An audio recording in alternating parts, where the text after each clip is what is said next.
Hey, it's your boy Charlie Tubbs III, aka Gentray, and I am your host of Moments of Clarity. I'm so excited. Today is another Wednesday, and you know we set aside Wednesdays to get those moments of clarity. So I have a dope guest in the studio. Just so you know, all we have on this podcast are dope guests. Just FYI, in case you have people in the street wondering what they talk about. Whoever is on our podcast on our platform, it's always going to be dope. Always going to be a vibe. And this is just happens to be one of those people. She's an educator we met teaching school. Well, I think I've known her before then, but we was taught school together here in Warren County, and always been a great friend. Always been an upbeat and a positive person. And she's passionate about students. She's passionate about education, but she also is a passionate about all of our peers and about us shifting our mentalities as well, so that we can be all that we need to be for these young people out in these streets. And that is in the person of Emmarie Flaggs. So listen, when I come back from this quick little break, we're gonna chop up, have some dope conversations. So while you in the room, share the live, share the vibe, invite people in the space, and let people know that Moments of Clarity is on and it's about to go down. Let's get it.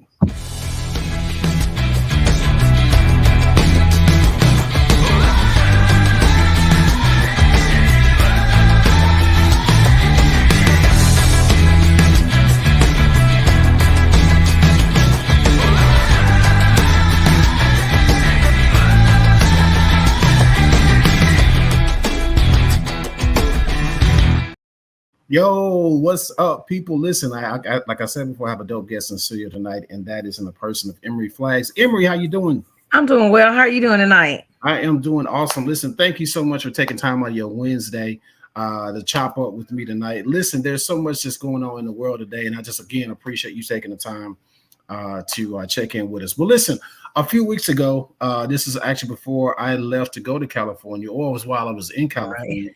Because I just got back like last night. But either way, while I was out on the other side of the earth doing my thizzle, you went live in your car. And that's what I want to start there, talking about that. You went live in your car, and it was a very, very passionate live when you were talking to parents, because you are a parent, and you was talking about the importance of children having a voice. And I just want to piggyback on that conversation, because 99.9% of everything you said, I was like, somebody said it. Somebody said it. Awesome. So, but even before you answer that question, let people that may not know who you are, let people know who you are and some of the things that you do. Hi, everybody. I am glad to be here tonight. If it's anything in making a difference, you know, my name is attached to it. I am very, very, very prominent in my community for things as being advocates for the youth, advocates for poverty-stricken people, and advocate for senior citizens. I'm very passionate about my community. Due to a hardship of my daughter being in a car wreck some years ago, I had to take a pause. So I'm active, but I'm more behind the door, on closed doors, than I am in front. As long as the task is getting complete, that's all that matters. And that's one thing that I'm adamant about doing, making a difference in the lives of others. There's a quote that Tupac said, "I may not change the world, but I guarantee you I'll inspire the mind that will." And so that's just something that has always been passionate with me, that I've been passionate about. It's been something I'm compassionate towards doing when it comes to the lives of youth. And so to piggyback off what you said, that particular day I was in my feelings, and usually my lives that are when I'm in my feelings usually are the ones that go viral, or people tune in, watch, and like you say, are inspired by what was said. But it was just a conversation that I was having with my daughter, and I was watching somebody put up a post that kind of touched me, and it was something that should have been said at home instead of on social media. And that's what we're starting to see more and more and more. We're seeing more kids use social media as an outlet, because the outlet is not given at home, or it's not given in a place of security or in the comfort of peace where these kids can really release what's going on. So that's how that sparked that 5-minute. I think it ended up with 3,000 some views, 5 minutes of power that I had a lot of feedback from. And so I'm just grateful that God can use me. I'm a graduate of Alcorn State University. Yay. We'll be graduating again in May. I just went back to school, which is a testimony within itself. I started a journey in 2008, decided you can't promote telling your children not to quit if you're a quitter. So I decided to just go back. A professor called me out the blue and was like, I'm retiring, Flaggs, get back in there. And I was like, you know what? My daughter is fighting for her life. I'm kind of, instead of me holding my head down about what's going on with her and watching her go through rehabilitation, I was just like, why not? And I jumped in there and did what needed to be done. And that's why I'm here. The clinical mental health is what I'm in. So I have a background now with not just being a life coach, but now dealing and understanding how the mind works and the triggers and the things, the trauma that comes with all of these things. But more importantly, focusing on the coping methods to help people get through what they're going through. So it's a lot, but that's just giving you insight of what it is and what I do and how I do it.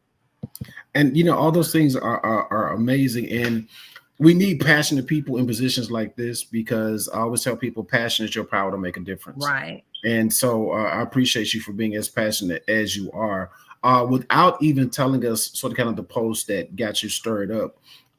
You said so much in that live that I want to continue that conversation even more while we are live now. Talk about the importance of children having outlets in communication. Okay. Before I can talk about that, let's go to that foundation, because I'm a firm believer of starting at the, instead of focusing on the what, let's look at the why. Yep. In the African American community, and when my focus is on all, but I just want to highlight where I'm from and what I'm familiar with, which is my people, African American community. Because we came here suppressed, in slavery. That's how we entered into America. We were taught to be dismal. Our ancestors were taught that you couldn't say things because it could literally cost you your life. So generational curses are things that trickle down that no one catches and say, hey, I'm going to break this. I'm going to do something different. So one of the things that has trickled down through our generation is not saying things that really disturb us or things that deserve a voice. I'm a firm believer if you keep putting dirt up on the rug, eventually something is going to clatter to make that dirt spread. And that's what's going on. You have an older generation, which will be our parents, who were taught by a suppressed generation, who were raised by slaves, which will be our grandparents, who technically had parents who were older and coming off the end of slavery, were taught we can't say anything. Going through that civil rights movement, you can't say anything, you can't say anything. So I feel like our parents suffered a lot because they could not voice their opinion. It was do as I say, nothing else to be said on it. And where I come in with my generation is we're tired. We were the generation that say, you know what, just I'm tired of all of this. I'm going to say something. And so we raised our kids to do the same. But the thing is, it's not what you say, it's how you say it, but more importantly, when you say it. So one of the things I said that day when I was talking to you is that, yes, children should honor thy father and thy mother. Children should do what their parents are telling them to do. But the catch is, in my house, the rules and regulations are, if I'm chastising you, that's not the time we're going to have a conversation, because I'm being the adult and you're being the child and I'm giving you order. But as an adult, I can be wrong. So once we get through that stage, later on, after everything has died down, if it's bothering you, it's nothing for you to come back and say, Mom, early today, I think you were a little frustrated, so you didn't understand that that's not what I did. I didn't do that at school. Let me talk to you about what happened with my teacher. Let me talk to you about why I was acting the way I acted. Yeah, Mom, I talked back, but you went off on me, but you didn't understand that I didn't do all of what you thought I did. Because that can happen, because, hey, this is a different America. And then the pandemic definitely made it a different America. Exactly. So there's a lot going on. So conversations need to be had. And sometimes it takes communication. So many times we want to get so much out to say that we very seldom listen. And it's more power in listening than it is communicating. So it's okay to communicate. Yes, I'm an extrovert. Everything has to come out. I can't leave anything. I have to come out. But I've had to learn, too, that there's timing for everything. There's a time for everything. And so that's why I was in that conversation at 5 minutes of power. I was telling people that these kids need an outlet. You can't expect them to be like you were trained to do, which is hold everything in. These kids are going through way more than what we were going through. Social media is that's a show on its own, Charlie. Like when you want to go back on that one, that's a whole nother. Social media has a major portion of people's mindsets now, and holding and really rearing our kids, influencing our kids. And so when you have children that with all this going against you, you're telling them one thing, but social media telling them different. And then I'm able to see what everybody else is doing. So I'm comparing to you. That's a lot of fight in your house. If there's no communication, you're asking for war. Yeah. You're asking for war. Yeah, I think all those things that you said are so very, very important, and I think it's important for us to obviously. So I love what you said starting off, because it's important that if we don't know where we come from, we don't know how we got here, and so then we also don't know how to make adjustments. And Correct. so it's important to know that obviously where our parents came from, and and this also hopefully helps some people our age to heal in the point to like Correct. forgive your parents. You know what I'm saying? They didn't Correct. have all the information, they didn't have all the answers, but they did the best they could with the Correct. information that they did have. So maybe you felt like they should have raised you better. Sure, fine, whatever. At the end of the day, whatever you need for yourself right now, make sure you're giving yourself that. And forgive your parents for what you think they didn't give you, because I promise you they gave you what they had. Right. I agree with that. 1000% what you're saying. Well, that's one of the things that I have been blessed to work on is healing. A lot of times we want all of these resources and want to get out and get involved in so much, but we don't understand that before we can be effective, we have to first be effective within ourselves. So if you're not doing healing in a place, just I hate to do this, but to use it as an example, I saw it coming with Jada Pinkett, the example with the red table. Oh yeah. She was sitting there trying to help so many people, and she had good intentions. I have no doubt in my mind she did not want to do good things, but that's what happens when we jump into helping others before helping ourselves. Yeah. And then everything, the backlash from it, when things happen with the slap and everything heard around the world, all now people are in your home because you didn't get things in your home squared away before you got out trying to help others. So just because not touching back, they're human, even though they're celebrities, they see a human, but just showing you the effect of what that does when you're out there trying to get involved with helping others without first starting with yourself. So like I said, healing is very, very powerful. That's something that we need to take serious in our community. That's really why a lot of these generational curses are study trickling and going from generation to generation. You raising your children off something somebody said 50 million years ago that has absolutely nothing to do with what we're in this present time right now. And so healing would allow you to view things better, to reflect, to understand how to be effective to what is going on now. And so that's something I'm big on. When you said healing, that was just like a keyword, like, okay, yes, because I am big on that now. Yeah, we have to be. Yeah. PJ Morton has a song out that's called My Peace. And I think that's probably it's been my favorite song since it came out a few years back. But it's a bop, you know what I'm saying? It's a vibe. But one of the lyrics in the song is, if I don't take care of me, I'm no good for you. Right. So I can't keep sacrificing myself. I have to take care of my peace. That's pretty much the whole gist of the song. So if you haven't, go download PJ Morton's My Peace. I promise me you will thank me in going forward. It's just that song. You can listen to it. The more you listen to it, the more you'll get inspiration for it. It's so important that we tend to ourselves. As I'm coaching my clients, I say tend to your ish, because we all got ish, or we got issues. So if we don't tend to our issues, we really can't help nobody else with theirs. So we have to tend to ours first. That's why even as I was flying back from California, when you're on the plane, they say, hey, in the case of an emergency, put your mask on yourself first. Right. And if you got any babies, put it on them, because you got to take care of you in the process. If you don't take care of you, yeah, everything around you is doomed. Right. So yeah. So that's good, Emmarie. I'm so glad that you actually we started there about the history, where we come from, and how we may have been transferred, not intentionally, but we probably have got some trauma that was inherently given to us from the generations prior, and we got to tend to that too. You know what I'm saying? So that we can look at even the phrase word. There's power in words. Look at even the phrases. How many times have you heard, "I'm gonna beat your A"?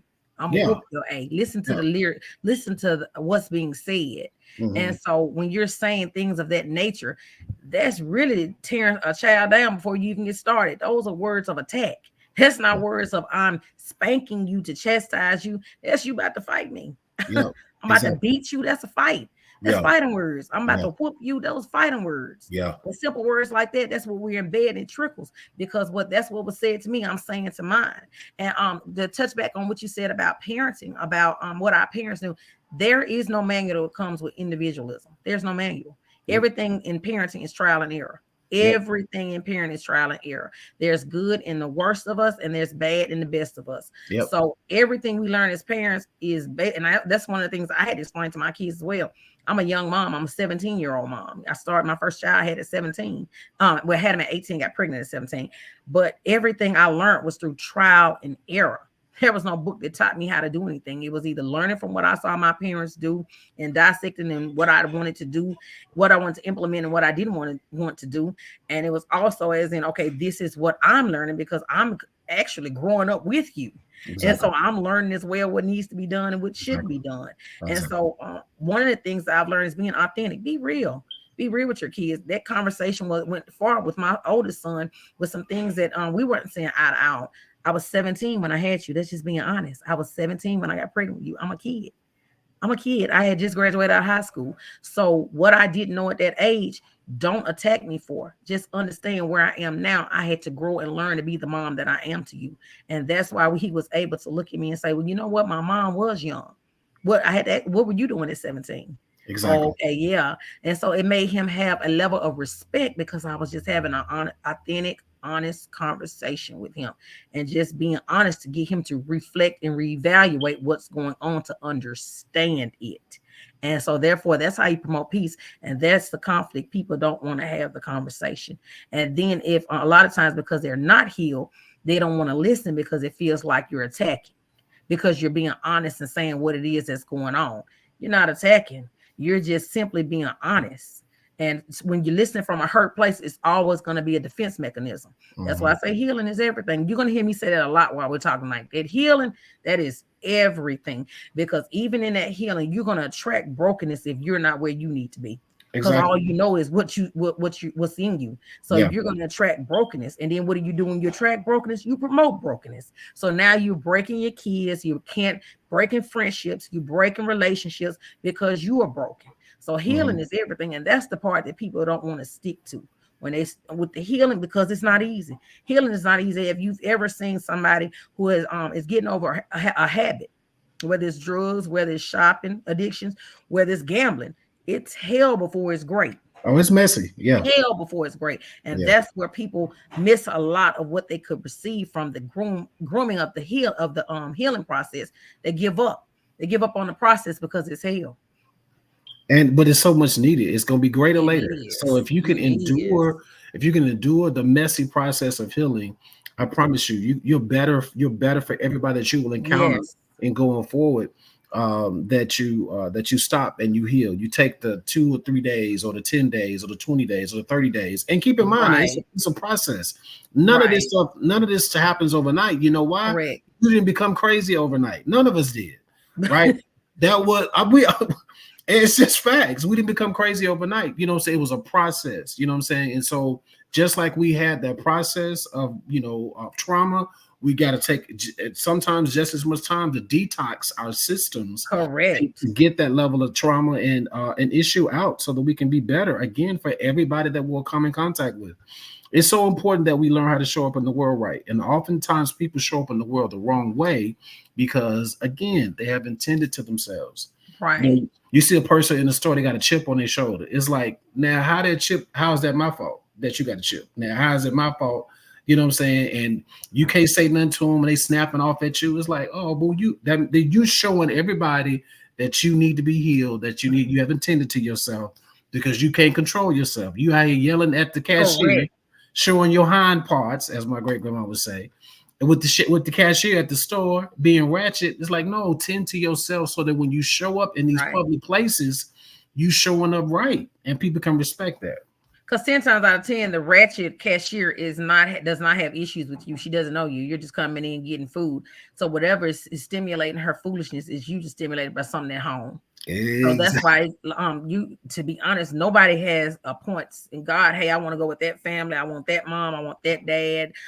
We don't have that privilege to choose who we want. So I tell people all the time, family is going to be your first practice ground for the world. You're always going to have everything you need within family. You're going to have that toxic person. You're going to have a happy person. You're going to have that messy person. You're going to have that person that doesn't say anything but then explode. Everything you need to practice with God's children in this whole world is right there, starting with the foundation of family. Oh, So it's if in the you house. really say that again. It's in the house. It's in there. Yes, it's in house. So if you handle the foundation and practice within the walls of your home and family, I guarantee you when you go out on the world, it'll be a better place because you've already seen, oh, that's Uncle Mike that act like that. I was watching Tyler Perry's documentary of that. Oh my God, it was so good. It is so It's good. powerful. It is It's so powerful. good. Yeah. But in watching it, that's how he became a billionaire. He took what he dissected, what was, her harmful, what was broken, everything within his family. He made that is how Medea and all these characters came about because he identified with those people through bringing those characters to life. And not only did it heal them, it helped them and it also financed them. So for people that don't think it's important to heal, look at his life. He's a billionaire off taking what was broken within his family and using it on a platform to help others and also help himself in the process. And now that's why he's as successful as he is. A lot of times we want the success, but like we say, like I was saying earlier, you don't want to go through the mess to get the message for the success. It's not going to come like that. I've seen so many people make it to the top and they can't stay there because they're dysfunctional, and all the mess ends up bringing them back to the bottom because they didn't clear it. They just pushed it away. Exactly. Exactly. So yeah, it's so very important to heal. Thank you guys so much for tuning in. Those of you that are watching, by all means, interact with us. You can speak to us, ask a question about whatever, and we are life coaches, so we can coach you through some of this stuff. If you have a question, you can just put it in the message, and we'll get it, and we can chime in on some of that. But it is so important that we make sure that I want to piggyback on what you were saying about how we were raised, and I always try to look at it this way, and perhaps it helps people to see it a little bit different. When you were conceived in your mom's womb, you're in a bubble, and the only way you can experience life outside of that bubble is for that water to break. So when that Right. water breaks, that's the first bubble in your life that breaks and brings you to this realm. Well, when you are in your family, that is a whole nother other bubble that you're living in. That's a whole nother culture that you're experiencing that other people don't experience. There's a whole nother level of um, trauma, and depending on how the lives your parents had or whatever. But either way, again, like what Emmarie was saying, it is preparing you and grooming you for how the real world really works. Correct. You got to pay attention to all the pay attention. Then even as you grow up and maybe perhaps you go to college, you have to bust another bubble, because when you go to college, again, you'll probably start seeing people that don't look like you, come from other countries, and want. And either way, you're still learning. And so the purpose of your own existence on the planet is to constantly be evolving and constantly be becoming a better version of yourself. And so it goes back to what Amy was saying. That's why healing is so important, because you heal Right. level, you got to keep healing, but we don't stop because you got healed one time. Keep healing. And every year we should see a different version of you. It's interesting to me how we upgrade everything around us, but don't think that ourselves individually need to be upgraded. We get Right. upgraded all the time, and that's all All healing the time. is. As you're healing, you're changing. As you're healing, you're evolving. As you're healing, you're becoming a better version of yourself. So yeah, that's Right. And so often the dysfunction is what we're all ashamed of. But we mhm. don't understand that dysfunction is what sheds light to the greatness in us. Like so often, the dysfunction is what we put to the side, what we don't want anybody to know. And that is really what gives us the power to understand who we are and Mhm. recognize how there's a greater power greater than us to be able to possess us to help us to do what it is that we need to do. That's one of the things that I come from a prominent family, so that's one of the things that was shunned upon, because we are in the spotlight. Certain things you may not be able to discuss that affects you. Certain things you may not even share. You may not be, but it got to a place where it was too much. Okay, so I have to have an outlet. But what I want to promote while I'm on here as well is counseling.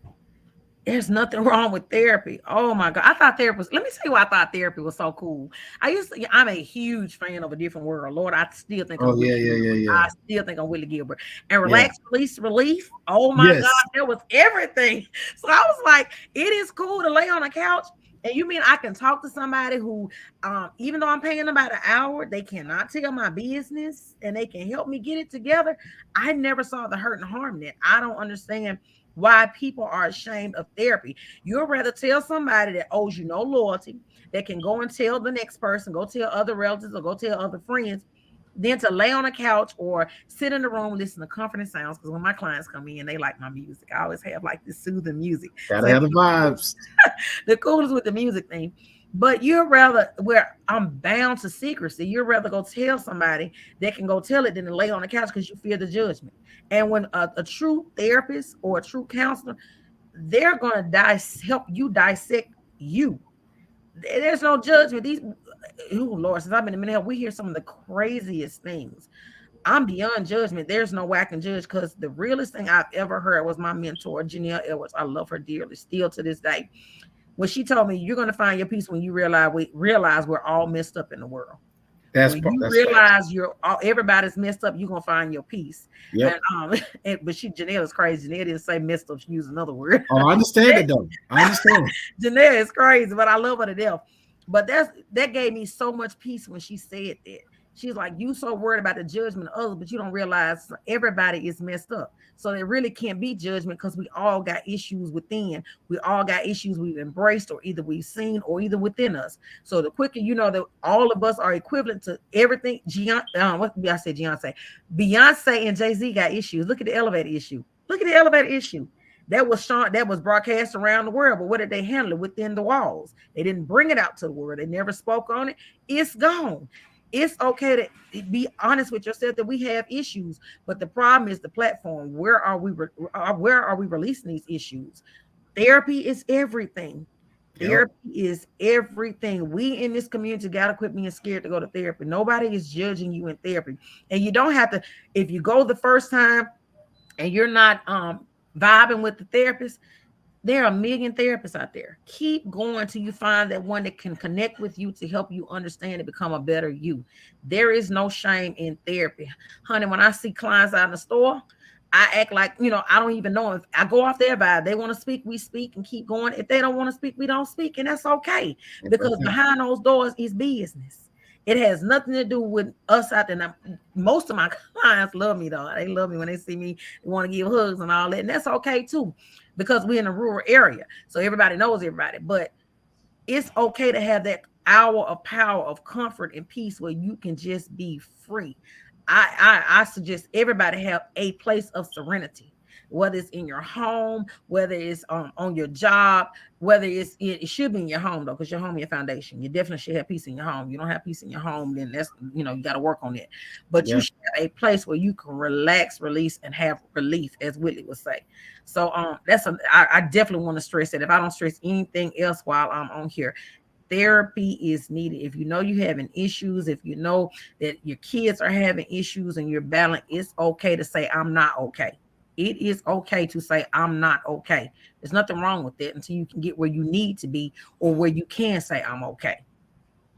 But I love so much about what you just said, and and I want to go back and piggyback on something you said that I think that is needed, and I think more people should embrace.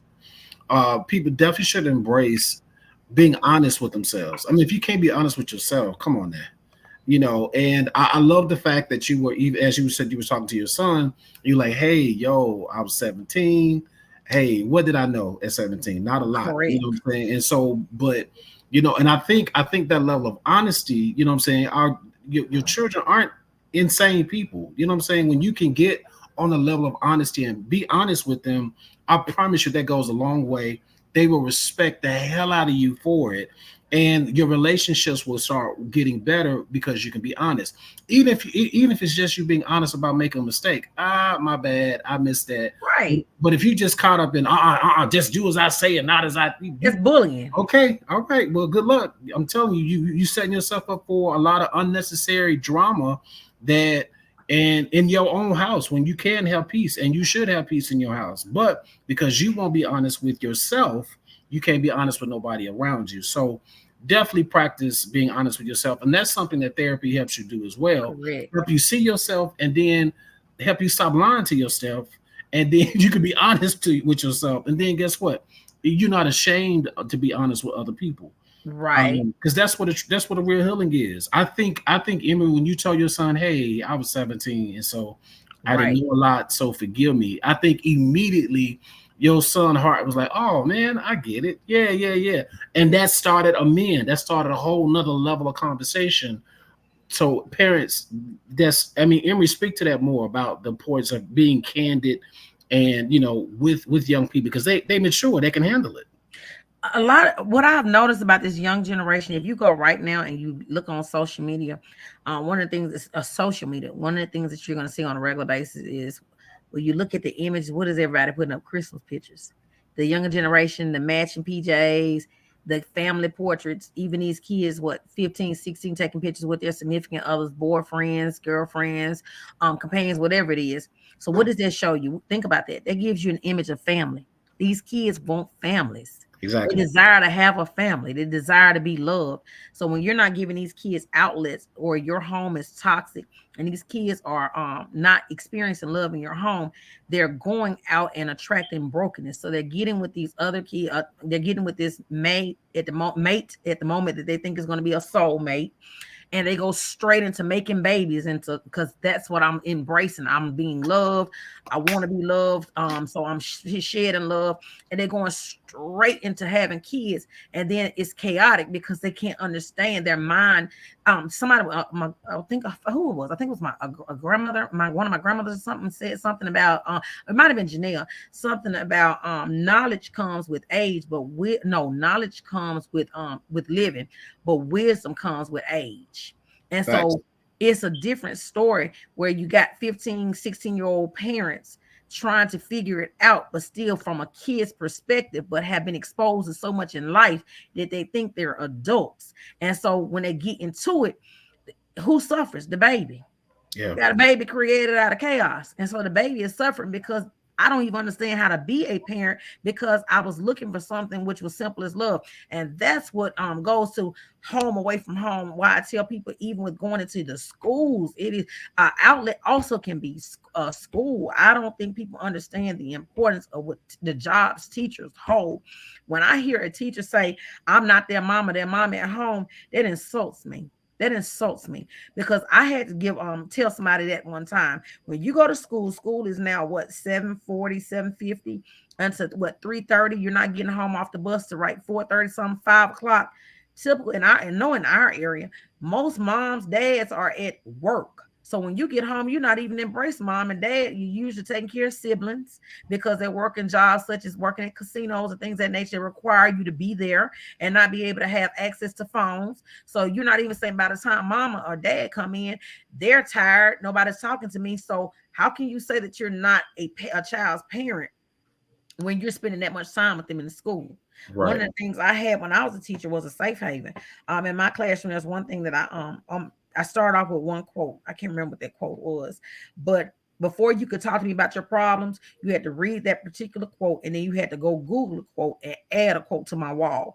And when we finished, it was full of quotes. I remember the president from Alcorn was just blown away by my wall and what was on the wall.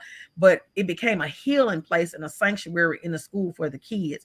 And it Mhm. wasn't just a sanctuary for the kids, it was one for the janitors, the security, the principal. Mr. McDonald used to come in there all the time. Everybody loved my classroom because I had created a sanctuary and a safe place, but more importantly, an outlet. So we're talking about not only just the outlet of having an outlet to talk with your parents, but if we have any educators on here, I hate to tell you if you didn't know, but your job requires you to be an outlet for kids. They're with you the majority of the day. They're Exactly. with the majority of the day. So if you don't have a relationship with these kids, you're not going to get them to be effective academically or do the things that help promote your job, because you are required to have certain standards and certain skills taught. How are they going to perform for you when they don't know you? I'm not going to give you my best. I don't know you. You don't know my birthday. You don't know the simple things, my favorite color. That's not asking too much. It was a lot when we were coming up in elementary, and they had the birthday wall, and it was your birthday. The teacher put your little cake up on the wall and let everybody know it's your birthday. It wasn't what they did. It was how it made me feel. You Exactly. acknowledged me. You let me know that you knew me. I was not just here. I've had kids complain. I played for a coach that don't even know my name. When he called me, it's come here son, it's come here boy. No, I'm an individual. What is my name? Address me by my name. It's simple things of that nature. Going through a school, giving high fives. When you know that a child crying, sitting down, what's wrong? We're going to get through this. You don't have to tell me all of your business, but what can I do to help you get out of this moment where you are right now? And you need to know, look me in my eyes, Miss Anderson is not going to get up until you tell me what is wrong so we can move into something greater.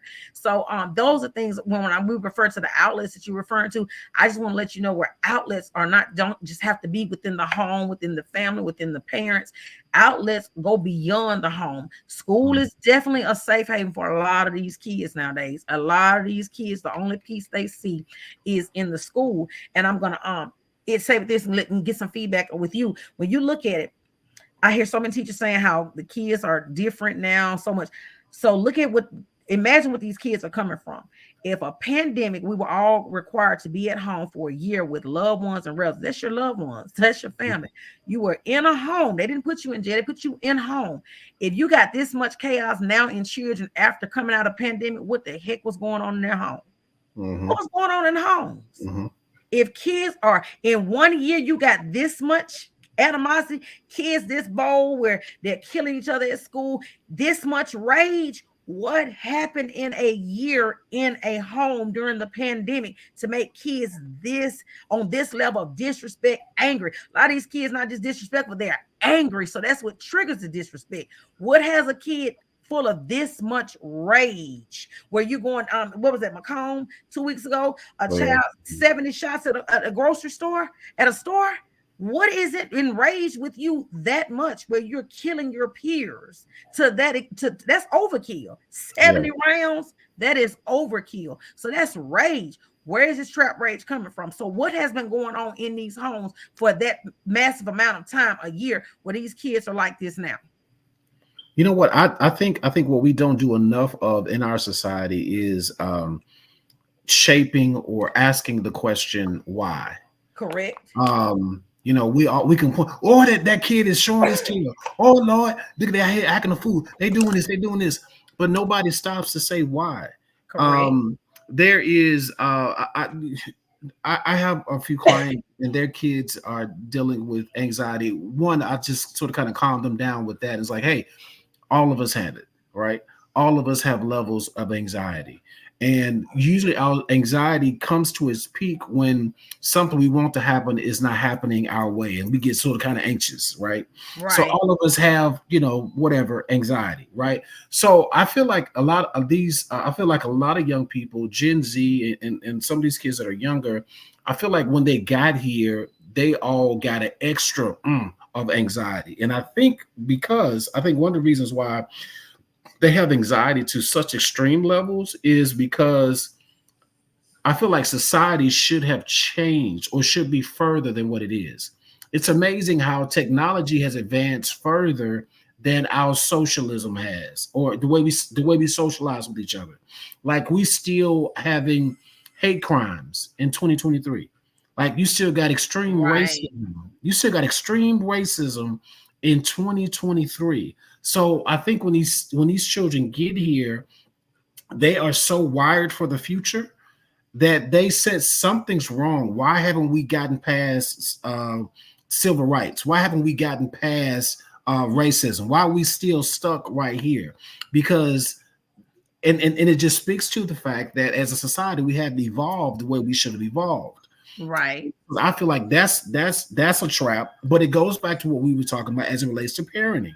If you don't realize that, again, where we come from, right? It's where we came from. It's not where we are.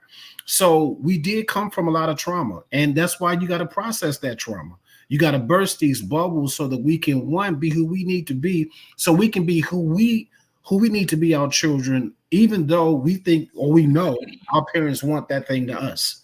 Right. And the molding, how can going back to the pandemic, because that was something that just traumatized everybody. I have so many clients that are mentally just disturbed behind everything, from either losing loved ones or almost to the point where they almost died because of getting COVID. It was a lot that took place with that. So even in the molding of the kids, how can I mold you and really train? Parenting is training. It's just like you would do on a job, it's training.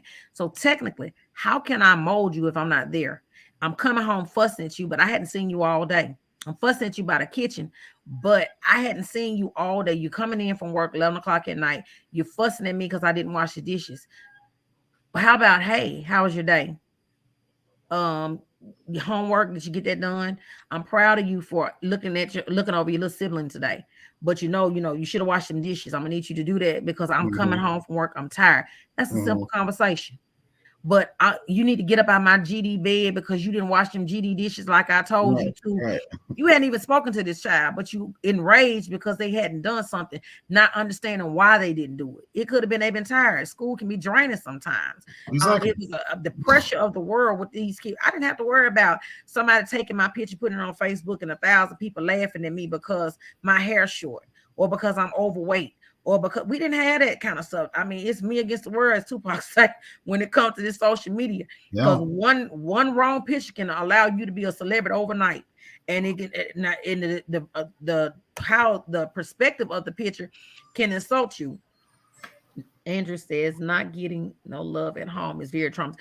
Very, very much. That's one of my former students. Hey, Andrew, that's one of my former students there.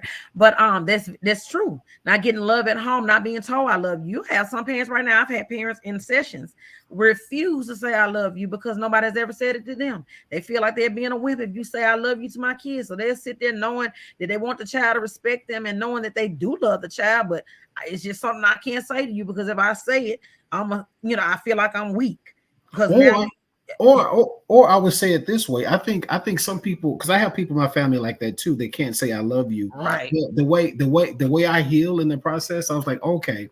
And my idea behind it now is like, oh, okay.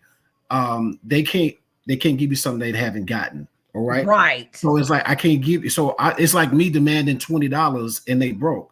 They may want to give me $20. They don't right. have it in them I to like the give. way you put that. That's So true. so they well could be empty, so if they haven't been told I love you, they well is empty. You right? So nobody who Right, who feel they cup up with that type of love so they can give it back to another person. right, So it's one thing to get in our feels because a person don't say I love you, but then again, the psychology is, and I think we have to all, especially educators, like that's why you took that child psychology course. You got to learn right, how the brain is working and understand when you see trauma, what it is. It's trauma.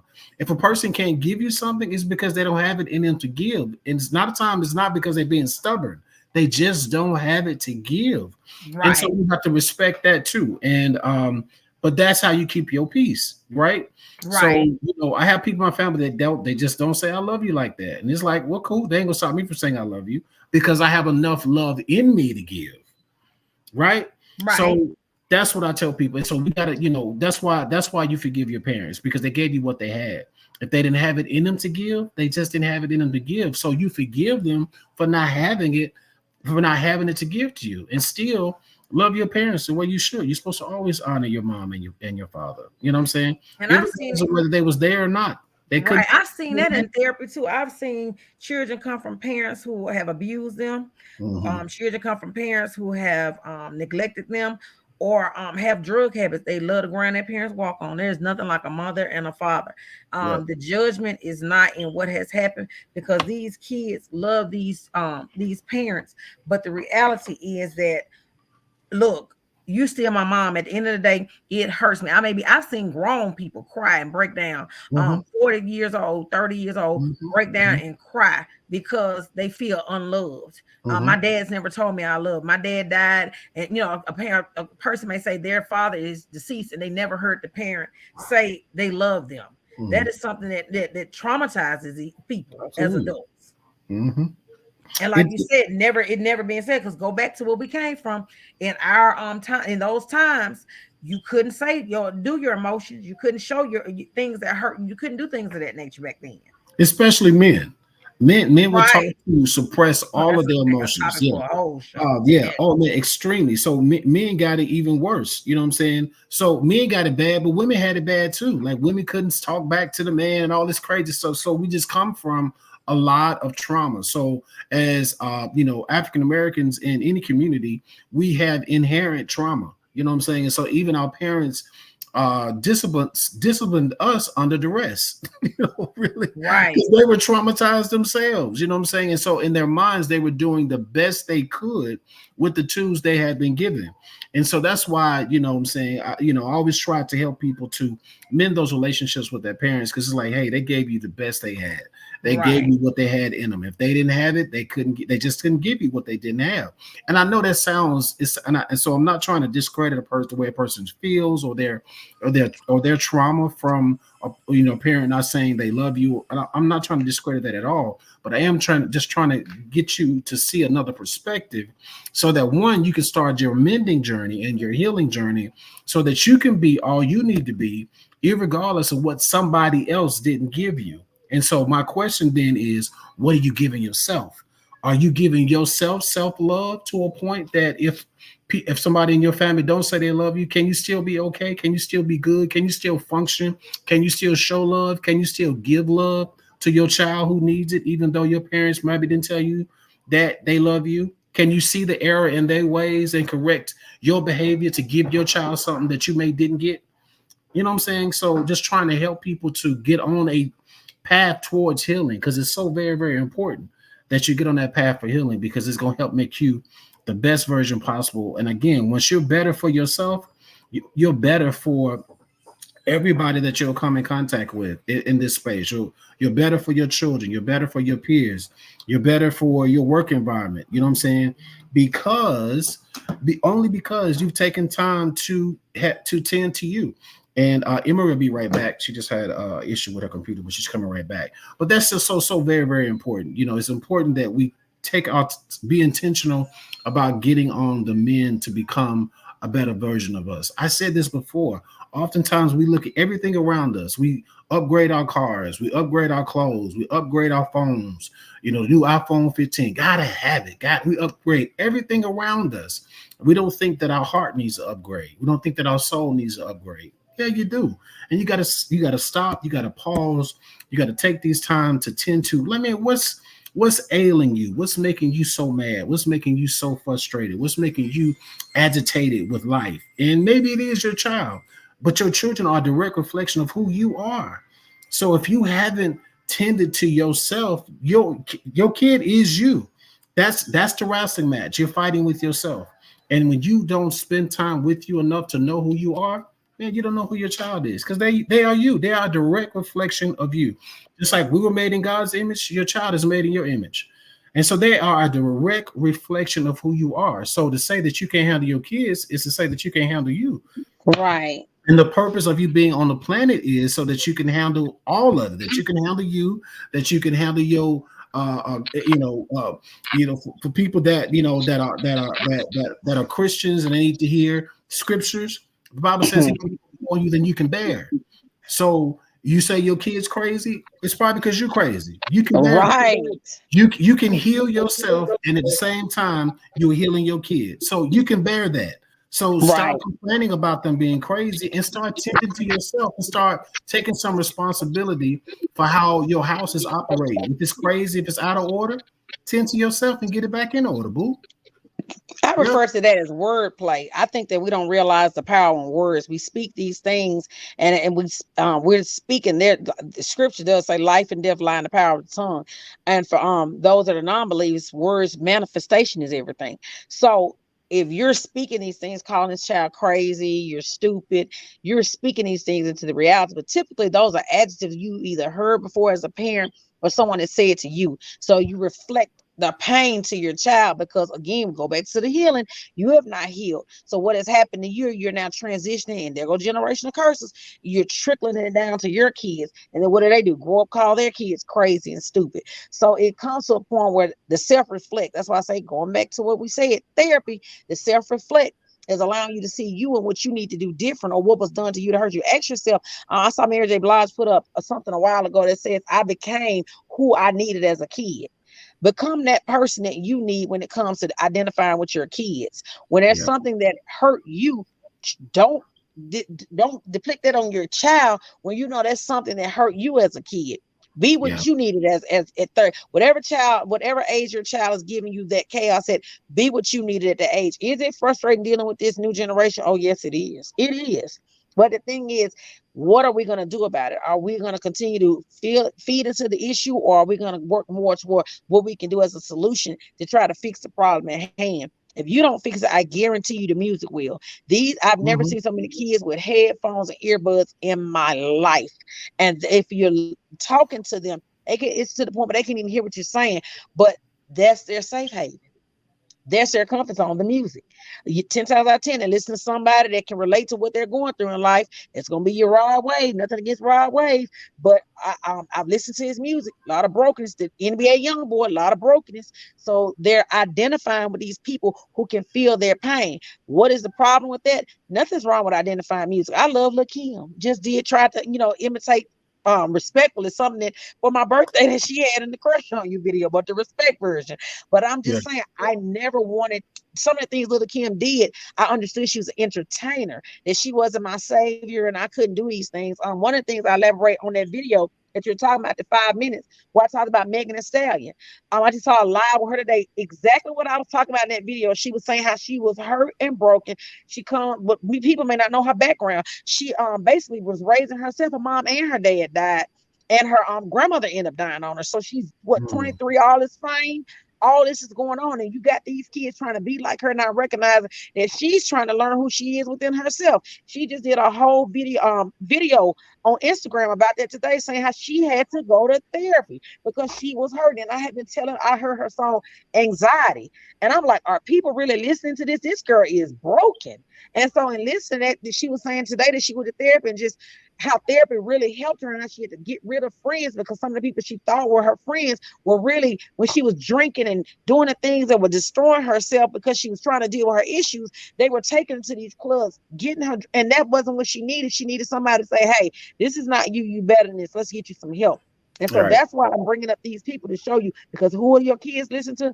If you're looking at their playlist, I guarantee you Rod Wave is going to be on there. I guarantee you Megan Thee Stallion is going to be on there. I guarantee you NBA Youngboy is going to be on there.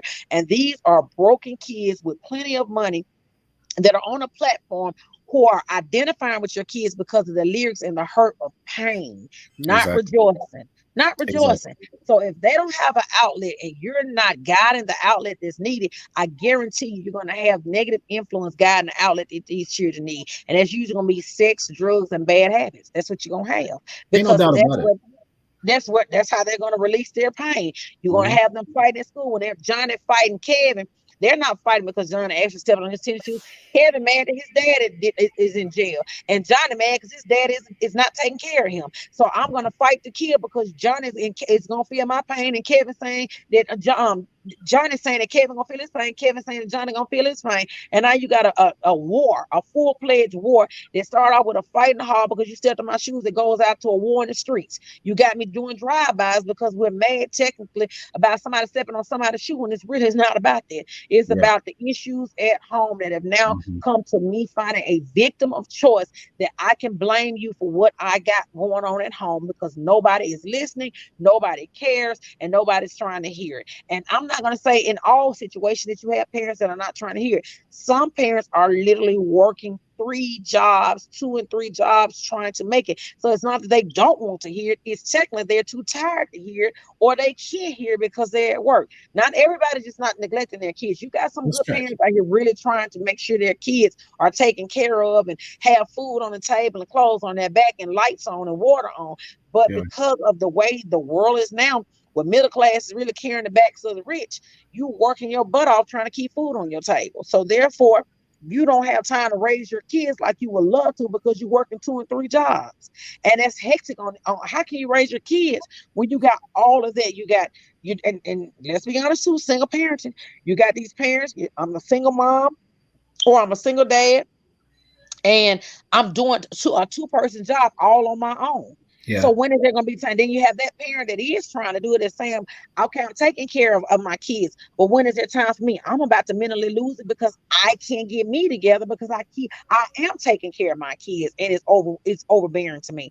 So that's why I say, when it's a village, it takes a village. Let's get back to what the church worked. We say that it hurt us. Yeah, everything hurt us. It's plenty of things I went back to that hurt me. But I'm just saying, Let's go back to what worked. When we were in church, we had a foundation, we had a family, you had different people in the church that would help with your kids. We got to get back to what works. What works? A village. If you're not going to be in the church, what happened to your community youth forums? What happened to your community outreach programs? What was it? Big sister, big brother, the different clubs. What happened to these outlets where we had where a village was helping taking care of these kids? Because when you're not, you don't dictate which village is leading your kids, then you got another village. Human trafficking is at an all-time high. You got a lot of these kids getting on social media exploiting themselves and don't realize they're being marketed. You begging people to share your picture of you looking provocative and you on a market. I went to a human trafficking workshop that blew my mind. Blew my mind. It's like a lottery pick. You put up a picture thinking just your friends and you're trying to become viral because you got 1,000 Absolutely. shares and you got predators that are real life showcasing you to kidnap you and sell you into Absolutely. trafficking. And so these are things that are serious things that stimulate from not having an outlet. All of this it ties back to the outlet, the school, it ties back to home, it ties back, like I say, your community, your church, your youth groups. It chimes back to all of that when you look at it. If we're going to save the children, what does it take to save the children? The foundation is where it starts. We Yeah. gotta have a firm foundation to be able to do what's necessary to get these kids back on task and where they need to be. You got too many kids in adult situations with kids' mentalities, and it's killing them. They can't handle it. Yeah, but that's why it's important for those of us that have been here longer. We have wisdom because we've obviously been on the planet longer, right? So we have to even because you got wisdom, that means you have to make adjustments. That's what Right. when you wise, you can make adjustments. You can shift gears. But this whole podcast is about trying to find healthy ways to parent because we all definitely understand that it is challenging parenting in 2023. Adulting is a whole other thing by itself. Correct. Whew. And you add parenting on top of that, man, what? You know what I'm saying? So, yeah, so we get it. Trust me, with all the experiences on this panel, we definitely get it. We understand it. It definitely goes back to a lot of what we were saying is consider yourself. You got to lead with empathy, though, still. Correct. Yeah, I was talking to someone the other day who was saying, well, my kid won't listen to me, and going back and forth. And I'm like, how old is your child? How old is your child? 17. I was like, consider yourself. Who did you listen to at 17? And when you understand that you feel like you knew it all too, then your approach has to be a little different because if you're trying to reach your child, you can't come in with all this. You do all that if you want to, they're not gonna hear it.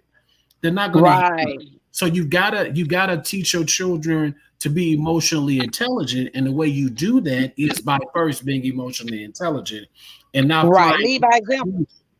Yeah, not flying off the handle, but sitting down, especially men, try to add some logic to the situation. You know what I'm saying? Hey, just Right.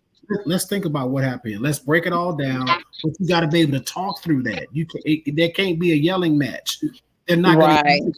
gonna hear you respond out of your agitation and your frustration. You got to be able to have conversations, and as they see you're having healthy conversations, it helps them to like, oh, okay, I need to up my game to learn how to communicate as well because my Right. is communicating. So again, your children are a direct reflection of you. So you get mad at their behavior at school, but that's what they see you do, right? Right. So you gotta adjust your behavior, and I'm telling you, you're raising your kids, but your kids are also raising you too. Right. And that's not necessarily a negative. That's why it goes back to what Emmarie was saying about making sure your kids can talk to you because they can teach you. I always tell people you have to teach people how to handle you so they won't mishandle you. Right. Right. And so Right. I agree. the kids are the same way. They're human beings too. They feel hurt, they feel pain, and they feel projection. They feel like, wait a minute, you had a bad day. You just gonna whoop my ass because you had a bad day. And they can Right. feel energy. It's just a transfer of energy. And so to be able to say, Mom, I feel like I love what you said earlier. Well, hey, I felt like you was having a bad day and you was a little hard on me because you weren't listening to me. So I needed to say it another way so you can hear what's Right. It's healthy communication. It's not them being disrespectful. It's healthy communication. And so, And leading by example is everything. yeah. Lead by being an active listener. Be an active listener. Mhm. I Mhm. had a conversation with my kids the other day where my middle son was speaking real knowledge, and I was listening to him, and I was able to, even when he the next day was, I told him, I said, you had your Martin Luther King moment last night, and I don't know who you are today. I was just telling him, but I was able to give back what he said. And it blew his mind because I listened to him. I was like, so I need you to get back on your MLK move because what you said was real. I received that. And wisdom, like I said, knowledge is in all of us. Wisdom comes with experience, but knowledge is in all of us. Sometimes your kids can expose you to things that you didn't know because you are giving them a platform to be able to give it to you. And that doesn't mean chastising you. That doesn't mean going off on you. That doesn't mean belittling you or demeanoring you as as the authority over them. It just simply means to say, hey, we're both human. I get it. I get what you're saying. You Yeah. get what I'm saying. But how are we going to make this together? And that's what we need to get back to the foundation of. There's no I in team. There's no I in team. The I is missing because it takes the other units to build the word. And I just feel like we need to get back that into the household. Set boundaries. Let's respect boundaries. If your children, when you're allowing your children to talk to them, remind them of the boundaries. Look, I've told you to do this 3 times. It's the third time. So now I'm about to yell because I said it 3 times. You said you don't like me yelling, but you did not listen to what I said those 3 times. So now when I get a little louder, it's because I'm agitated because I told you this 3 times. Then you're allowing them to take ownership, but also reminding them of what they said, as in you respected what they said. You heard them, you listened. I'm applying it, but you're not doing what you need to do. So that's why I got loud on that third time because it shouldn't take me See? 3 times to tell you to do something. But that's Nice. communicating. That's communicating. So I think the foundation to what you're asking, which the ultimate thing we're talking about tonight is basically, I'm gonna say positive parents. I ain't gonna say good because good and bad are both needed in being parents because it's trial and error. But I'll say in positive and building a positive foundation for parenting, it starts with communication, it starts with understanding, but more importantly, it starts with respect. You got to teach your children to respect you and how you treat them. Lead by example. Respect them and they'll follow by respecting you because you're the authority in the home. And being authority does not mean being equal.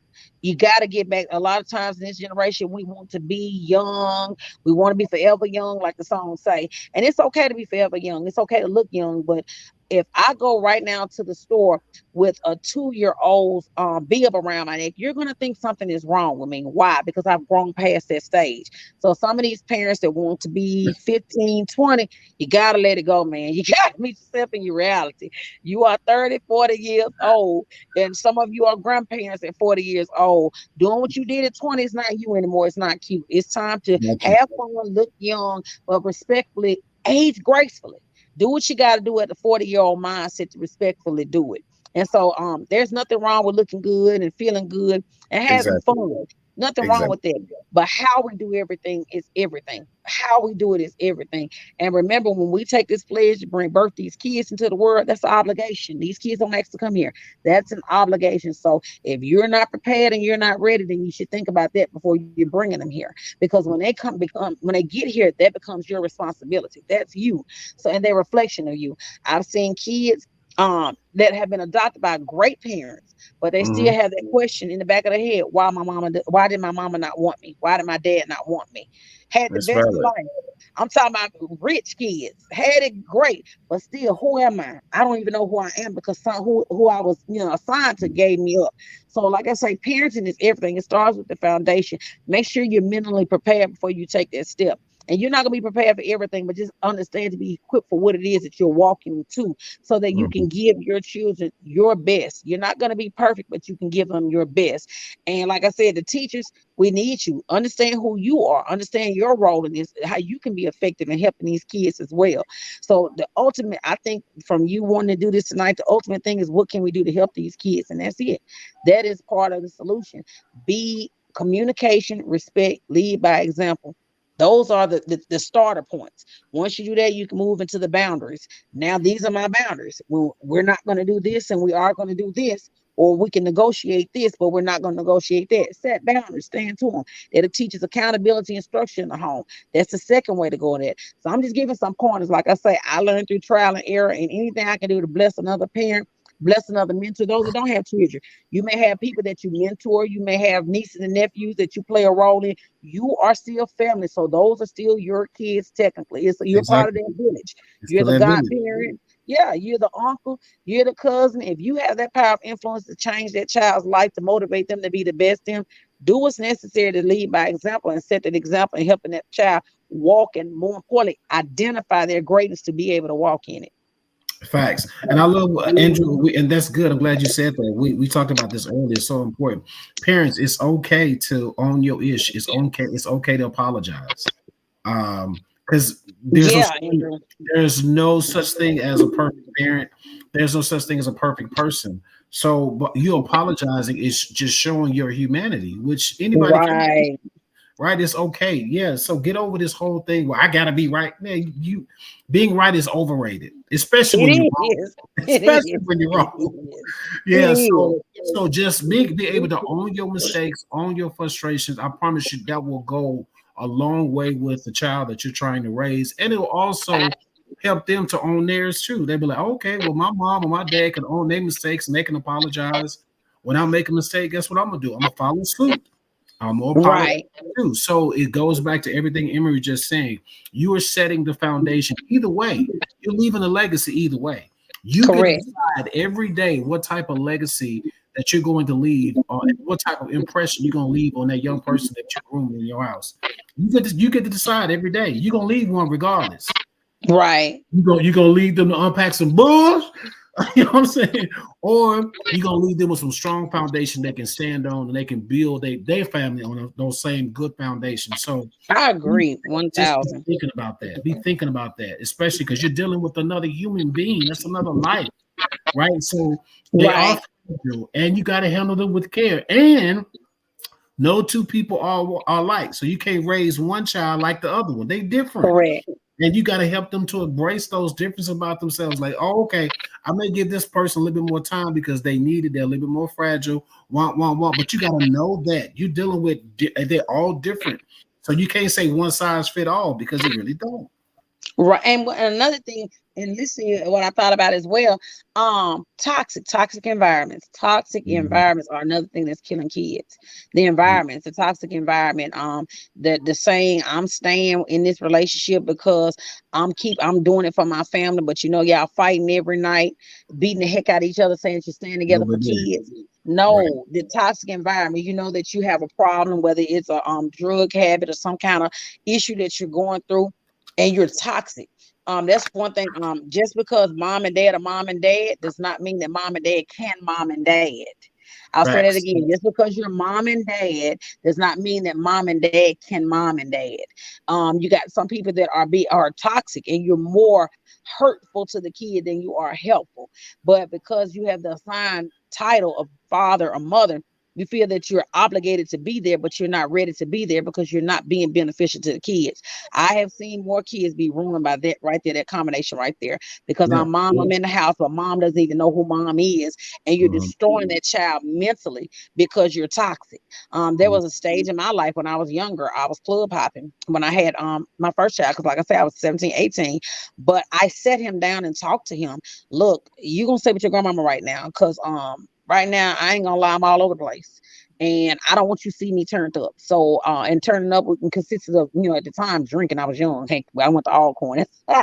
So that's what we did. We turned up, baby. So, but instead of me coming home laid out on the couch with all of this, I just, mama, look, right now I'm young. I'm trying to figure this thing out. If you don't mind, can you take on this responsibility as I get myself together? Because I don't want him to see me like that. I always respected my children. Why I didn't want them to see me do certain things. And so that comes to a level of respect where I let you know I'm human, but it's just certain things I'm not going to do around you. Not because I'm grown and it's my house, because I'm grown and I respect you and it being my house. So I'm not going to bring certain things to my house in front of you.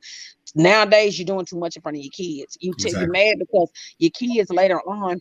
I've had some parents come to me, my daughter out here wilding out, and now look at your Facebook page. You sharing them throwing finger signs, you sharing them with guns, you sharing them turned around with your behind out, and you talking about she turning up. I don't understand what you think she gonna do or he gonna do. That's the example you're leading.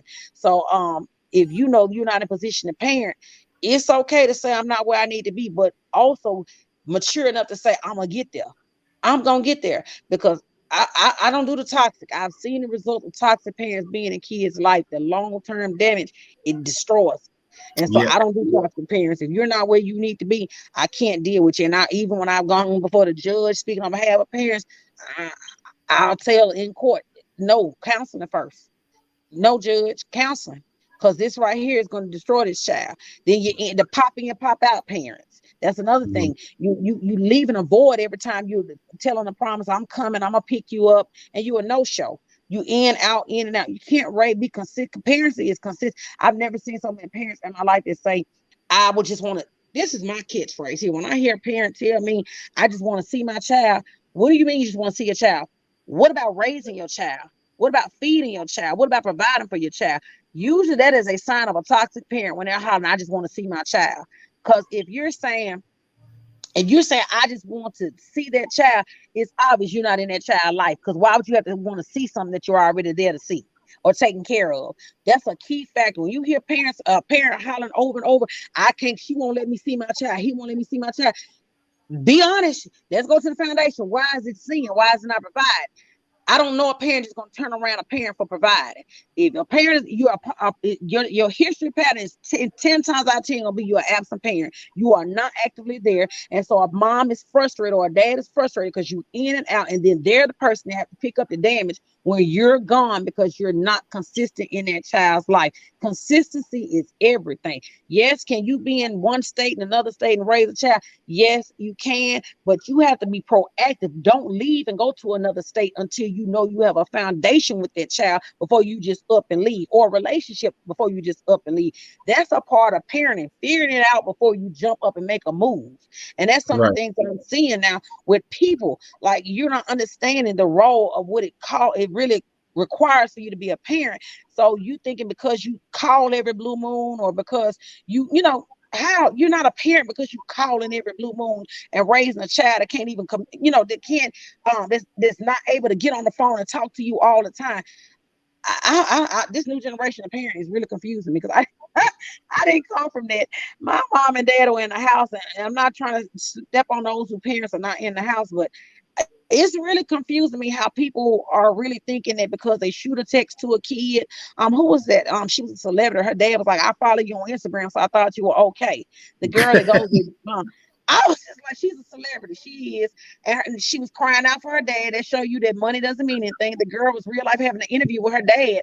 I'm looking at the girl, Ari. That's her name, Ari. She goes with the rapper. I forgot the rapper that she goes with, but she's on that Atlanta show. And it broke my heart the way that girl is grown, successful, and crying. And the embarrassment of her dad telling her, I see you on Facebook. I saw you on Instagram. So you doing fine? That's your daughter, man. Like, Yeah. what do you mean? Yeah. She Yeah. all right. I'm Yeah. not understanding this.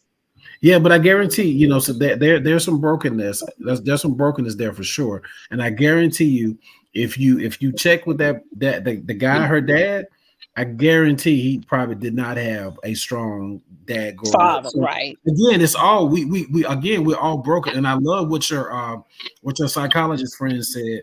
We'll become more peace in the world when we realize we all crazy as hell. I Right. pro- What I say, that I peace go the promise way you. she put it. We all got that crave. And Right. just some of us are being intentional about trying to process that crave out so that we can live sound lives. So we go, oh, okay.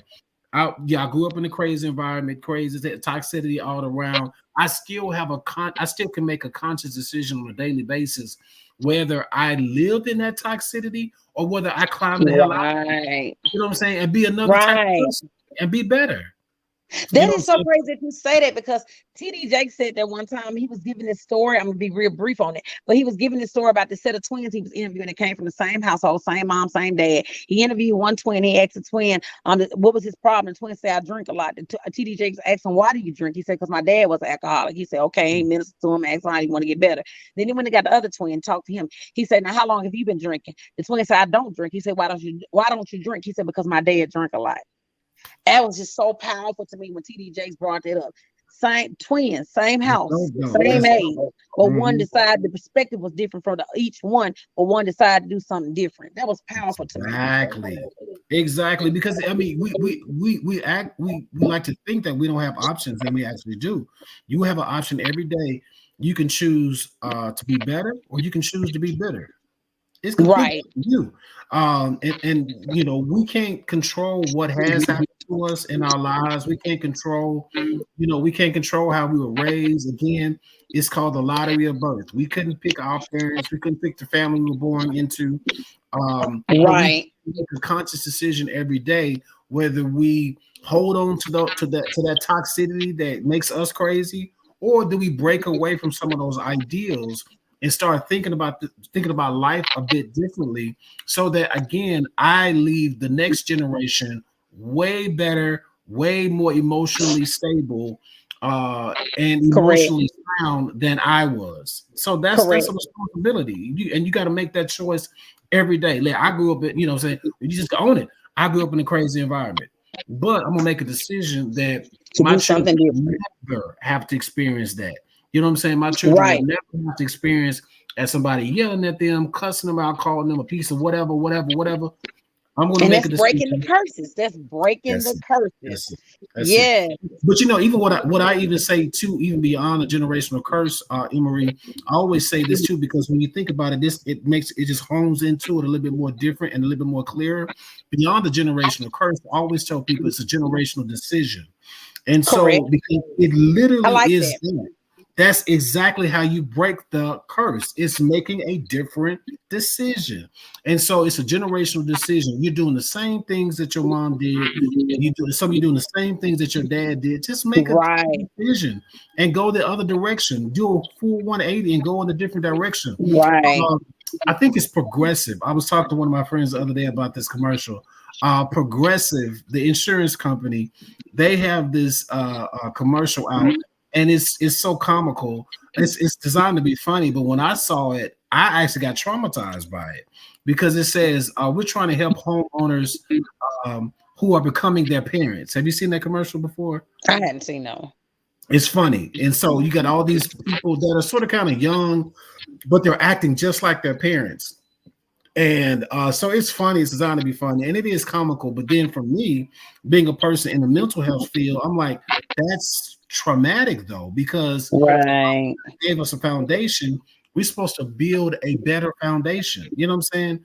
And so we're supposed to not become our parents, but we're supposed to go beyond our parents. right, And so right, that's one problem too. We just become our parents. So right, you become the same level. You're gonna give that same toxicity that your parent gave you to your. right, Snap out of that, boo, and do something right. different. Yeah. My son tell me all the time, I'm the reason he does not have kids. Because he was like, I watched how you went through raising us. I Mhm. watched you be young, and he's like, I'm just not going to do that to my kids. I'm not having kids till I'm married. And he's just adamant about that. And I he's respect it. already, as you said, generation decisions. He's 23 and doesn't have any kids. So he's already made the decision and fought with the actions to follow to do I something love it. different. So, I like you love it. say, it's a decision, but I also was authentic in front of him to let him see this is hard. This is why you don't go have kids. This is hard, but when you don't have kids, I never hid my downfalls to my kids. I always exposed them to it as a teachable moment so that they can learn from the mistakes I made and the choices to be better than me. So I just wanted to piggyback on my own testimony on what you're saying when it comes to that. It is vital. What you think is really dysfunction can be the medicine that your children need to have the courage to do something different than what you did. So it's Exactly. not always to be authentic to hide what it was, just be honest and be real. But the key words always remind them, I'm human. I'm human. That's it. I'm human. That's all that I can tell you. I'm human. I made the mistakes, but in my mistakes, I'm willing to do the necessary actions to do something different. Like a parent, like I say, the key word in all this tonight is respect. Live and be what it is that you want to be, the example of what you're preaching. Live by it, abide by it, and I guarantee you kids will fall in line from it. Do what you Yeah. want these kids to do. Do what you want these kids to do in front of them. You gotta lead by example, man. You Yeah. gotta do that. And even with the respect, like in the single parent homes, Gotta do it. like if you know that you're not in the home, don't disrespect the parent that's taking care of the kid. You're never going to get nowhere with the parent that's putting in the work if you're trying to disrespect them and they're the one that's there through thick and thin. Respect go a long way. You can't call her bitches and tricks or talk at her on social media and think that she's going to have a humble heart and say, hey, you can just come by and see the child, or you can just pick the child. You have not built a level of respect for that person to respect you, to even entrust that child around you, because you disrespected them. And, I and, mean, and, respect goes. and it goes both ways, yeah. Because Yeah, I see that a lot of times too, and a lot of times women will get bitter. Again, you can be better or bitter. I right. literally had a client that, because she wanted to get back with the guy so bad, and the guy was just sort of kind of done with the situation. They had a child together. Oh, she just Yeah, tore this man down before the kids. And I'm like, yeah, but you can't do that. You know what I'm saying? And the guy was doing what he's supposed to. He's paying child support. You know what I'm saying? And he's trying to okay, be so as he handling active. business. Yeah, Okay, he's trying to be that's as active different. as He's humanly handling possible. business. Yeah, so Totally he's trying different. to be as actively as humanly possible. And sometimes, again, sometimes two people that may have had a child together, they just aren't good for each other, and that's That okay part, too. correct. And so we got to be mature enough to be able to co-parent in a mature way that the kids aren't affected by it. And I just saw this girl was just wearing this man out. I'm like, don't do that. Don't do that in front of the kids. Don't But do that. that's funny that you say that, because in order to co-parent, you got to be first the parent. If you know that you're not providing for this child, you're not doing anything for this child, there's no co in that. What are Yeah. you are if you and the person are separated and y'all not together? What can you possibly talk about if there's no, if I'm calling you about something for the child and you're not equipped to provide it? What can there be conversation about? There's no Mm. need for a conversation if you're not a provider and doing what's necessary to be able to be the co-parent. You got to be the parent to be. I can't, if Johnny get hurt and there's a medical bill that got to be paid and you want to co-parent, but when I call you, I don't have a job, I don't have it right now. What are you talking about? Eventually the parent's gonna be like, there's no need to call you. What I'm calling you for? Because every time I call you, you're unstable, you don't have this, you don't have that. So there's no need of talking. And in those situations, that's what I call toxic situations. I understand parents that remove themselves from them situations, because what does it do? It irritates the parent that's doing all the work. It's going to create a chaos because you're unstable. So now you're going to have arguing over kids. So Yeah.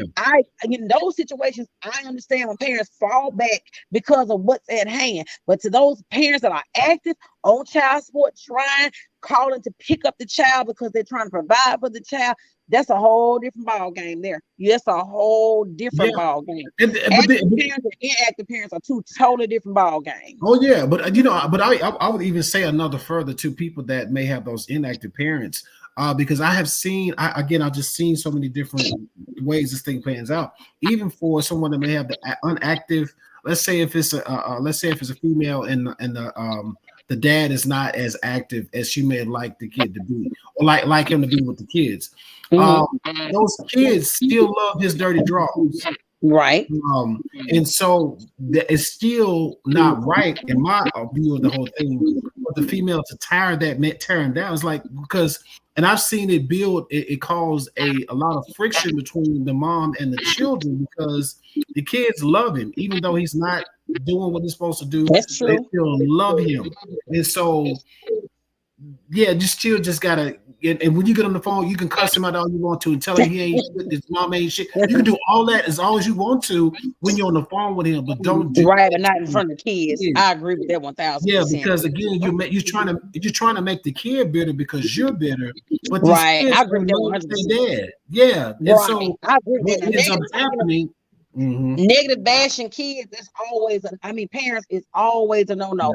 Yeah, it's A just lot bad. of times, 10 times out of 10, he was trifling before y'all had the baby. You already knew he was trifling. So there's no need, or she was Facts. trifling. You knew all that before the You know. baby got here, because red flags are already flaming. So it's Oh, okay please. for them to be there. That is fine, that's understood. But the issue at hand, with me, and what I'm saying is that the in and out thing, I've seen a chaos from that. When you're in and out and not consistent and you're lying and you're more damage to that kid than healing, I understand the parents that fall back and say, Oh look, yeah. you got to go, because that at the end of the day, that parent got to pick that child up. And a lot of Yeah, times that parent is gonna be the one to catch the heat, because why is that parent gonna catch heat? You ain't know what to be found to catch your heat. So exactly. I understand that. But the inconsistency is a major problem for kids. If you're not consistent distant and you're not able to be there, that is a problem for these kids. It's like torturing them. It's like putting the scab on this, allowing the scab to come on the store and then rip it right back off. We have to Yeah. start the healing process. And who's Yeah. there putting the band-aid on? It's technically gonna be that parent that's in-house. Got to keep band-aiding up every time. So I've seen parents tell you, look, until you get yourself together, carry on. Carry on till you get yourself together. When you get yourself together, you can come on back in this thing. But right now, and sometimes you gotta understand too, as a parent, just because a parent is telling you get yourself together does not mean they're telling you you're not going to see your child again. That's not what they're saying. They're just telling you, look, right here, it's a lot on me because I'm the one actively raising this child. Fall back, get it together. And when you get it together, we can actually co-parent because now you are a parent where we got something we can talk about. It's nothing wrong with getting yourself a parent, setting boundaries for a person to get themselves together to come back in there and be proactive. Ain't nothing wrong with it. There's Yep. nothing wrong with it. That's what we talked about earlier, the boundaries. Yep. Don't feel bad, mom or dad, if you got to set boundaries because the parent is just unstable or toxic, and you have to set boundaries and stand your grounds and say, look, we're going to allow this to happen, but you're going to determine when, and your answer will come when you get it together. Then we'll talk about when. Ain't nothing wrong with that. I'm 10 toes, 10 fingers behind there, and Marcia and the judge will tell you. I tell when I have to, I'm gonna tell that until he need to go to counsel so he can understand what he's doing, and she need to go to counsel so they can understand what they're doing. Because until they get what they're doing, they are killing these kids when these kids behind closed doors. They're killing them. So no, toxic parents are no. If you are not together, that is not good just because they're dad or mom. You just saying, well, it's okay for them to come. They are destroying those kids when they're not together. Hold them accountable. Do you see these tears? Send a picture of the baby crying. Do you see this? This is your baby when you lying, telling him you coming and you're not showing up. This is your baby when you cussing and raging and talking about me like a dog in front. This is what it's doing to your baby. That's not what we're going to do. So when you get over this, then we can talk about how we're going to move and do what's best for this child. But then go back to the healing. We talked about the healing earlier. It goes back to the healing. It is vital to be able to be effective to heal and deal so that you can be effective to give the kids what they need. Exactly. If you don't take care of you, if you don't tend to you, you are right for no other relationship. I don't understand single people that go from relationship to relationship. If you don't take time to tend to you ain't ready, boo. You ain't ready. It's okay. Yeah. Or using bodies for your peace. You catching all these bodies because you're looking for peace. Where do they do that at? I don't understand it. I do not understand. I've never been. The best thing I ever could have did, and then I'm telling you, when you heal, you're gonna attract what you're looking for. I'm here to tell you, heal so you can attract what you really want, what you really need. What really is your, I'm not gonna say your peace, but really where you can meet peace. Because a person, I don't believe in a person being your peace. I believe we can meet peace together, but you can't be my peace, honey. Only thing that can be my peace is God. So I'm just saying, but you will attract. Trust me, you will attract. Oh, trust me, I know too. When you are healed, even from friends to relationships to all that, you will attract better when you heal. And that was the realest thing my daddy did to me. You know, I'm divorced, and and I have 4 children. But when that was the realest thing, my conversation my daddy could have ever blessed me with. He's like, you know what you need to do? I was boohooing one day. He said, I don't feel sorry for you crying. I don't. Dry them tears up because everything that you're in, you knew better because I taught you better. And he was right. He say, if you had listened to me the first time, you wouldn't be in this the second time. I specifically told you, sit down and heal. Raise those kids and heal. And I did not listen. I bet y'all listened that this second time was a charm. I listened that second time. I was able to reflect, heal, and see what was in me that was making me attract the type of people I was attracting. And so I tell people that's the healing is everything. It's not easy. If somebody tell you healing is easy, they're lying. They tell you it's the best thing, that's the truth. But if they tell you it's easy, they are lying. Healing is hard. But if you stay dedicated, if you stay, if you persevere, I guarantee the results are everything. It's a piece unmatched. Things that used to bother you won't even bother. I had somebody get up, I don't even know the person, got up on a comment today or something and said something crazy. I know a time I would have responded, but the discipline and the healing perspective was like, why even bother? Block them. They don't know you. You don't know them. It's obvious. And they just, for them to be up on your post and don't know you, they're lurking and looking for something. So put them out their misery, block them. Call it a day. That's what I did. Block them. I don't have time for all that kind of stuff. The Look at time. platforms and things that I'm trying to do in life. You think I'm gonna sit around? You think Beyonce sit around and look up every negative comment that come towards her way down? If you're really chasing your success, you don't have time to worry about what's gonna be a distraction. Facts. And I'm chasing. I'm talking about. I'm Jackie joining that thing. Yeah. Yeah. I'm chasing success, so Yeah. I don't have time to worry about anything that's gonna distract me from getting it. Yep. Facts. Yep. So listen, we've been talking for an hour and a half. Yeah, That's 20 I minutes. told you it's It's gonna be dope. over an hour. It's dope though. It's dope. And I definitely want to have you back as much as you want to come back. Sure thing, sure thing. Just to chop up about stuff like this and just real life, because I think I think we're all saying the right things. We say the children don't have outlets, but then adults, we don't have outlets too. That's right. And so I want to That's create right. a platform where adults, you know what I'm saying? I would love to create some live forums where we can just come and adulting together and just like, if it ain't nothing, these kids getting on my damn nerves. I Right. understand. And it's We get honest. that. We understand. And maybe you can tell me something that can help me that worked in your home, and I can tell you something that helped me that worked in your home. It's vice versa. It's village. It's village mentality. It's It's village village, mentality. yeah. And so I would love to create, positive, events where we can come together and have. Right. I don't know what I'll call it. Maybe we can brainstorm and come up with something dope like that. But I think That's it's so true. needed just in It society. is. We don't have those outlets. Most times people are getting advice from the wrong people, and Correct. and it's Or usually people they don't know, the celebrities. They yeah, don't they know. don't know, and then That they get part. advice from people that is just as jacked up as they are. It's like, Right. yeah, so you got that toxic friend that's constantly giving you advice that can't keep nobody in her life, and Right. you think that's the Right. right? That's the right. Right. That part. That part. It's like, and she done ran everybody off. It's so Right.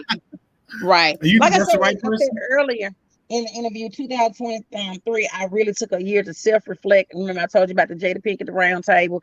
I don't want to be that person that's trying to help the world, save the world, and hadn't started with saving thyself. So I took a break from everything. That I was on a lot in the community. I know you do a lot in the community as well, especially through your plays. TP move over. We got CT coming up. We got That's CT coming up. So I'm just saying, in chasing these dreams and goals, let's continue to make it happen. Some of the things I'm ready for 2024. I'm already in 2024. I'm doing this I'm under already there. 3,500. Under 3,000 been told y'all he was in another dimension, Yeah. another dimension. And I'm Yeah. in that same boat. I just finished school, just like I say, finished a task.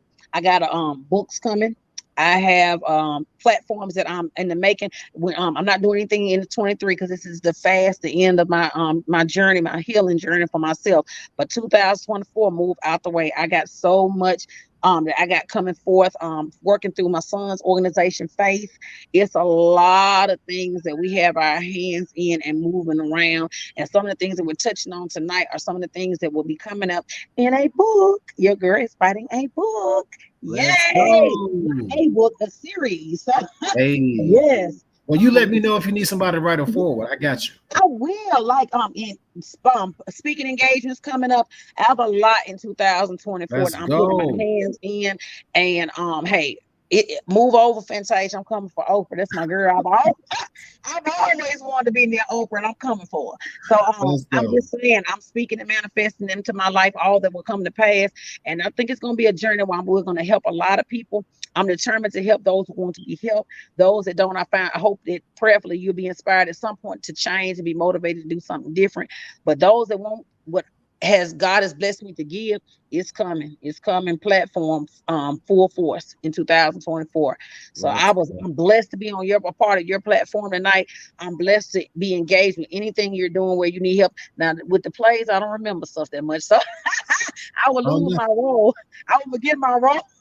That's up there. But anything I can do to help you in that lane, hold me accountable to that, reach out to me. Emmarie, remember you said it on live that you would do this. I need you. I got you. If I got the time and something is open, I am there.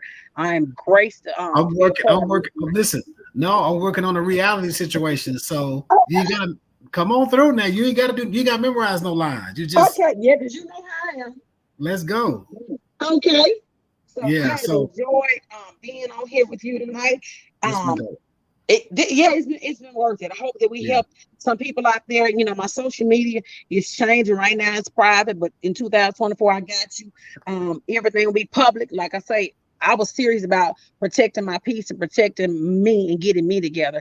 So See, everything will be different. New platforms, like I say, new social media, all that is coming to pass and will be accessible to those who are interested in the journey and what's going on. that's dope. That's what it's all about. And so, listen, guys. Speaking of my piece, definitely, I wish I'd known. If I known we was going there, I'd have downloaded this song and played it back at the end of this podcast. But PJ Okay. Morgan's song, My Piece, when I say it's such a vibe, definitely let that be your mantra for 2024. Protecting your peace, protecting your energy. One, because you are on a path on a journey towards healing. So, Emmy, again, thank you. This was such a vibe. I so appreciate you taking I time out of your Wednesday to appreciate come and it as chop. well. Yeah, and I always like to close with word of advice. Last thing for me is 2023 prepares for 2024. Don't wait for tomorrow and what you can do today. Don't put off your dreams. Your dreams are visions given by God that become your reality when you put in the work. You first keep the faith, but put in the work for God to make them a part of your reality. Go out there and get it. God has so much for you and in store for you. But the thing is, persevering to get to. A lot of times we give up and we quit and we blame others because we didn't stay the course. Stay the course and get what God got for you. hey, I love that. Stay the course and see what God got for you. And I'm telling you, it's a lot. Because I mean, God will do exceedingly abundantly above all you can ask or think. And so I'm telling you, That just stay part. the course, stick with it, stay faithful to God, stay faithful to your family, stay faithful to your process of healing. Because that's how you really get there for real. Consistency is the key to all of this. Stay consistent. Stay consistent with setting boundaries. Stay consistent with being on your journey to healing. And I promise you, you're gonna reap great benefits from doing all of that. Listen, guys, this has been dope. Been a great conversation. By all means, share this live with some people that need to hear a lot of what we had to say tonight.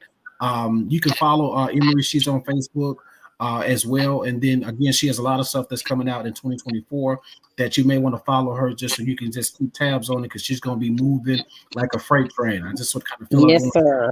straight Yes, through. sir. Listen, Yes, if sir. you catch up or not, we out here. We out here in these streets for real.